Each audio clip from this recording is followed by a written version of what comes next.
अब हम लोग करने वाले हैं 8.3 का अपना क्वेश्चन नंबर 4 का 9th पार्ट। तो 9th पार्ट में क्या है, एनसीईआरटी की अपनी सीरीज चल रही है, तो हम लोग 9th वाला पार्ट कर रहे हैं। आपको एक एक इंडिविजुअल क्वेश्चन हमारे इस चैनल पे मिल जाएगा, प्ले लिस्ट में मिल जाएगा आपको।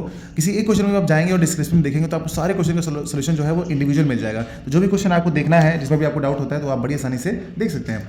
तो चलिए करते हैं इसका सोल्यूशन। तो यहाँ पर क्या है हमारे पास क्वेश्चन कॉसेक के माइनस साइन है और ब्रैकेट में सेक के माइनस कॉस है।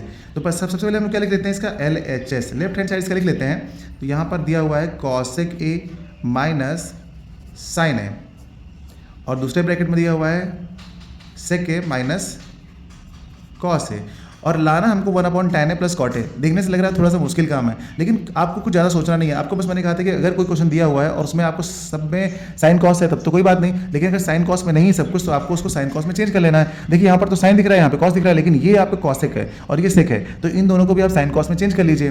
ठीक है, अच्छा तो सबसे पहले हम ये करते हैं। तो कॉसेक को क्या लिख सकते हैं हम लोग, 1/sin है, और माइनस में ये लिखा हुआ है आपका साइन है, तो इसको लिख लेंगे साइन है। ठीक है, इतना ब्रैकेट बंद कर लीजिए।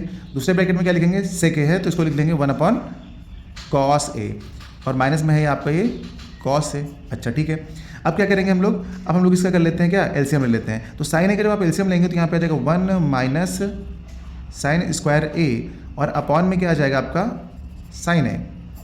ठीक है, और सेकेंड ब्रैकेट में भी आप क्या करिए, एलसीएम ले लीजिए, तो आएगा 1 माइनस कॉस स्क्वायर ए, और अपॉन में क्या आ जाएगा आपका कॉस ए। इतना आ गया। ठीक है, आपको पता है ना कि क्या होता है 1 माइनस साइन स्क्वायर, क्या होता है 1 माइनस साइन स्क्वायर होता है कॉस स्क्वायर ए। तो आप यहाँ पर लिख लीजिए कॉस स्क्वायर ए, और अपॉन में क्या है आपका साइन है, और यहाँ पे मल्टीप्लाई करके इस दूसरे ब्रैकेट क्या हो जाएगा 1 माइनस कॉस स्क्वायर क्या होता है, तो यहाँ पे कॉस स्क्वायर हो जाएगा आपका साइन स्क्वायर ए, और अपॉन में क्या कॉस है। ठीक है, इतना हो गया। अब यहाँ से देखिए ये साइन स्क्वायर है, तो एक साइन जो है इससे कैंसिल हो जाएगा, इसके स्क्वायर का, और एक इस स्क्वायर से कॉस से कैंसिल हो जाएगा। तो आपका जो बच के आ रहा है यहाँ पे, जो निकल के आ रहा है वो कितना निकलेगा, वो आपका निकलेगा कॉस ए इंटू साइन है। अब यहाँ पे कॉस ए इंटू साइन है जो आपका दिख रहा है यहाँ पर। ठीक है, इसके आगे आप क्या कर पाएंगे, क्या इससे ये 1/tan है कॉट ए लाना इतना आसान है नहीं है, और ये एक सिंपल चीज़ आ गई है। तो इसका मतलब क्या होता है कि ऐसे क्वेश्चन जब आप ऐसे पोजीशन पे जाइए जहाँ पे उसके आगे आपको कुछ समझ में ना आए और सिंपल सा सोल्यूशन निकल आए, तो वहाँ पर क्या करना होता है, आप पहले LHS को सॉल्व कर लीजिए। ठीक है ना, तो आपके पास कुछ LHS आ जाएगा, ये आपके पास LHS आ गया, फिर आप RHS को सॉल्व कर लीजिए, है ना। इसी को चलिए इसी में करते हैं हम। तो यहाँ पर हम लोग करने वाले हैं इसी पेज में करेंगे। तो अब हम लोग करेंगे RHS को, और अगर हमारे पास RHS की वैल्यू भी सेम इतनी आ गई तो हम कह देंगे कि LHS जो है हमारा RHS के इक्वल है। बस समझ में आई? ठीक है, ऐसे क्वेश्चन का पहले आप पता नहीं लगा सकते हैं, थोड़ा आगे सॉल्व करते हुए चले जाएंगे, फिर आपको जैसे सोल्यूशन मिलेगा उसके बिहाफ पे आपको खुद पता चल जाएगा कि ये क्वेश्चन LHS और RHS वाला है, इंडिविजुअल वाला क्वेश्चन है। थोड़ी प्रैक्टिस तो बेटा करनी पड़ेगी तभी समझ में आएगा। चलिए RHS लिख लेते हैं। तो यहाँ पे क्या है 1/tan a plus cot A.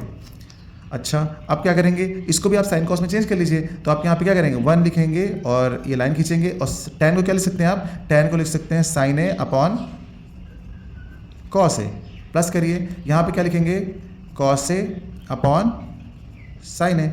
अब क्या करेंगे, इसका आप एलसीएम ले लीजिए। जब आप इसका एलसीएम लेंगे तो क्या आ जाएगा, देखिए ऊपर तो 1 लिखेंगे, ठीक है, इसका एलसीएम लेंगे तो ये वाला साइन इधर आ जाएगा, तो हो जाएगा साइन स्क्वायर ए, प्लस इसका एलसीएम लेंगे तो इधर मल्टीप्लाई हो जाएगा, तो हो जाएगा आपका कॉस स्क्वायर ए, और डिनोमिनेटर में क्या आ जाएगा, डिनोमिनेटर में आ जाएगा आपका कॉस ए इंटू साइन है, जो कि अगली लाइन में जाकर के ऊपर 1 से मल्टीप्लाई हो जाएगा, क्योंकि थर्ड पार्ट है यहाँ पे, तो ये नीचे जाकर के ऊपर 1 से क्या हो जाएगा, मल्टीप्लाई हो जाएगा। तो अब हम लोग यहाँ पे क्या लिखेंगे, ऊपर जाके मल्टीप्लाई हो जाएगा तो ऊपर लिखेंगे कॉस ए इंटू साइन है, और नीचे जो डिनोमिनेटर में लिखा था आपका साइन स्क्वायर है कॉस स्क्वायर, उसको नहीं लिखेंगे। क्यों, क्योंकि हमको पता है since sine square A plus cos square A equals to 1 होता है। अगर ये वाली आइडेंटिटी आपको पता है तो आप बड़ी आसानी से इसको ऊपर भेज देंगे, ये 1 से मल्टीप्लाई हो जाएगा इतना, और डिनोमिनेटर में जो 1 था उसको आप मत लिखिए, डायरेक्ट आप देखेंगे कि RHS की वैल्यू आपकी उतनी ही आ गई है जितनी की किसकी वैल्यू आ रही थी, LHS की आ रही, दोनों वैल्यू सेम है ना आपके पास, तो आप लिख देंगे hence LHS is equals to RHS। इस तरीके से हम लोगों ने इस क्वेश्चन को भी